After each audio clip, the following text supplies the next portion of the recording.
இப்பவாவது நான் சொல்றத கேளு.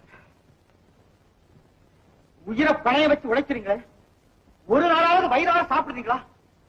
உச்சி வீட்டை விட்டு என்னைக்காவது மச்சு வீட்டுக்கு போகலாம்ங்கிற நம்பிக்கையாவது உங்களுக்கு இருக்கா? சொல்லுங்க.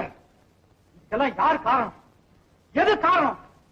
நமக்குள்ள இருக்கிற போட்டியும் பொறாமையும் அதை உண்டாக்குற நீரமேகம் தான் காரணம். மக்களை பிரிச்சு பலனடைகிற வழி புதுசு இல்லை. ஆனா இப்ப காலம் மாறி போச்சு. அப்படிப்பட்ட ஆளுக்கு இப்பவும் நாம் பலியாக கூடாது. நமக்குள்ள ஒற்றுமை இருந்தா நமக்கு வேண்டிய படகு, படிப்பு, கடன், இன்சூரன்ஸ் எல்லாத்தையுமே அரசாங்கத்திடம் நம்மால பெற முடியும். நாம் ஒத்து போனாத்தானே உறுதி தெரியும், உதவியும் கிடைக்கும். இதையெல்லாம் சொல்லத்தான் நானே இது வந்தேன். மாணிக்கம் சொல்றது நியாயம்தான். ஆமாப்பா, அவர் சொல்றது அவ்வளவு உண்மை.